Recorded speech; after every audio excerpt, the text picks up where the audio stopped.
bronchioles and the alveoli of the lung. And this previous research has found that they can actually induce a state of hypoxia. And hypoxia is just an easier way of putting it is just a state of low oxygen.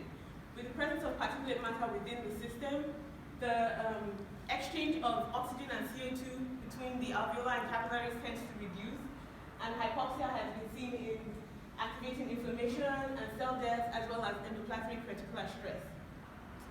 So this kind of brought me, so my project is looking at platinum group metals. Now, platinum group metals are a new upcoming group of contaminants. They are rare earth metals, but the interesting thing about them is that they have really good tensile strength, and they are very good in withstanding heat. Now, most of the platinum group metals that are mined worldwide are used in the development of catalytic converters.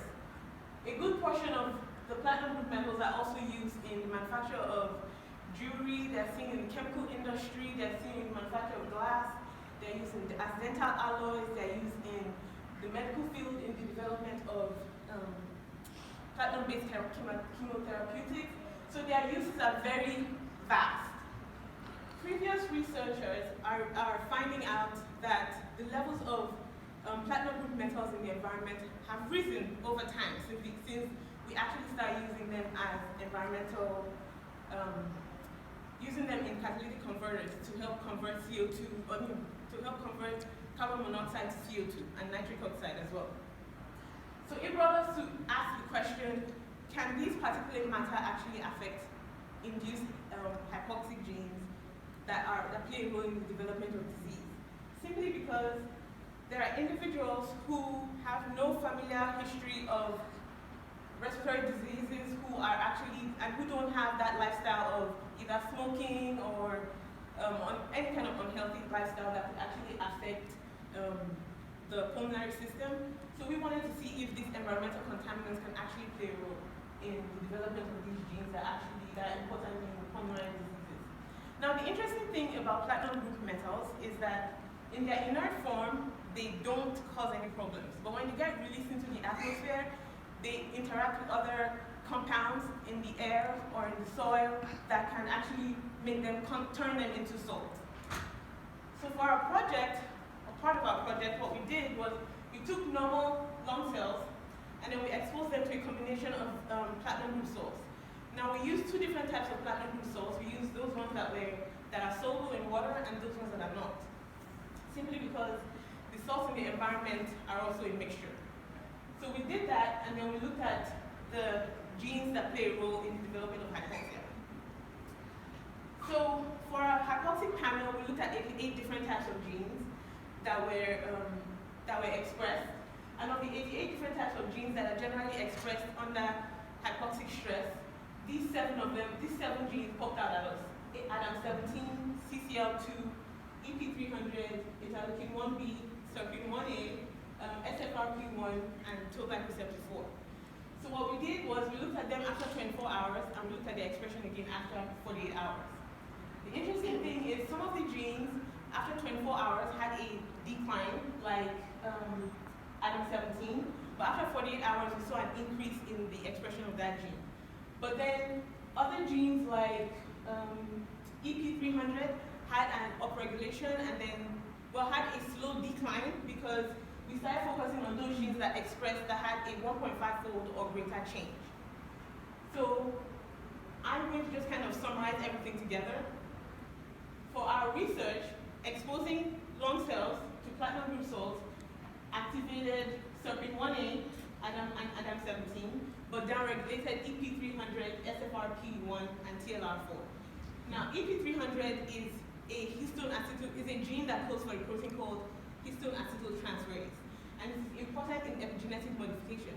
Now, previous scientists have found that SFRP1 is one of those genes that's mainly regulated by epigenetic modifications, particularly chromatin remodeling, which is what EP300 actually does.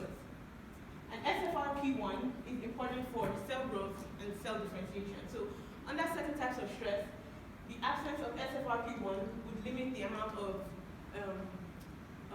cell differentiation or the differentiation of stem cells to form new cells. Toll-like receptor 4 is one of those receptor proteins that are actually important for the recognition of bacterial lipopolysaccharide proteins, and without that, we can't. Our immune system is not. Our lung cells aren't able to activate macrophages, so immune system response is actually going to be downregulated. ADAM17 is a gene that's actually important. It actually codes for a protein that activates TNF-alpha.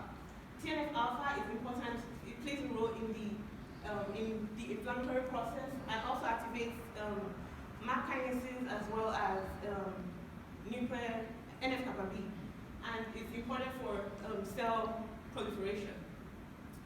TNF-alpha is also known to play a role in serpin A1. Serpin A1 is a gene that codes for a specific type of protein that targets neutrophil elastase. Now, what neutrophil elastase does is, under certain stresses, when cells start to die, it signals the cell to completely destroy. So, with the upregulation of serpin A1, we expect that the protection against cell death is actually increased. So what we're hoping to find is to actually determine if these genes can actually be used as biomarkers in the present, especially in individuals who have certain types of respiratory disorders, so that we can actually figure out what particular type of environmental contaminant is affecting, is inducing that kind of disease.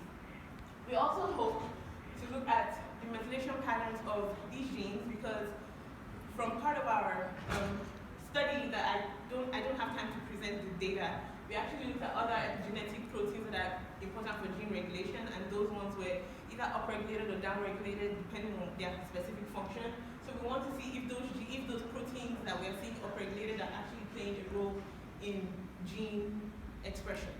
And then we're also hoping to look at DNA damage response, because again, when cells undergo certain types of stress, their immediate response is to shut down everything that's going on so that they can recover from that stress, so that any mistake in gene replication is halted and not carried on to newer cells that are being made.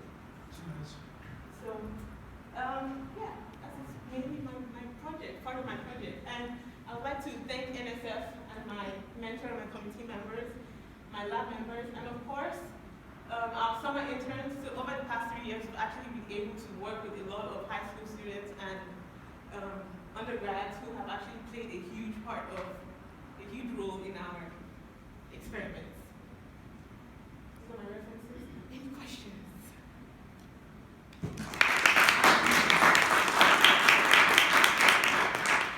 Yes. Are you considering looking at small cell lung cancer and how the PGM metals may exacerbate that kind of behavior? So we've actually started looking at that, but we haven't looked at the gene expression. We've only looked at the MAP kinase expression in cancer cells, lung cancer cells. So like A549 and A1299. Any of this have to do with asthma?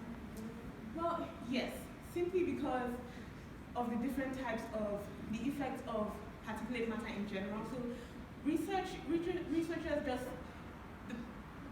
what they put out is, in general, particulate matter. So the smaller particles that they get into, they induce asthma by affecting cell growth and vascularity and all of that stuff. So we are actually looking at a specific type of that particulate matter that exists in the environment. So yes, it does.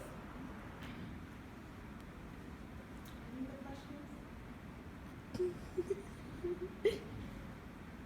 Are you planning to do in vivo studies with a rat model or mouse model? Well, yes, and we have to find a lab to collaborate with, because our lab doesn't do in vivo work. Mm-hmm. Is this a human cell line? Or? Yes. Okay, nice. If you have a collaborator, how are you planning to apply these salts? So the way we have kind of talked about it is to actually perform lavage on like mice and see how, like, so that we are actually exposing them to a specific amount of the platinum salts at a particular time, and see how their lungs themselves are actually being affected. Thank you. Any more questions for the speaker? Thank you very much.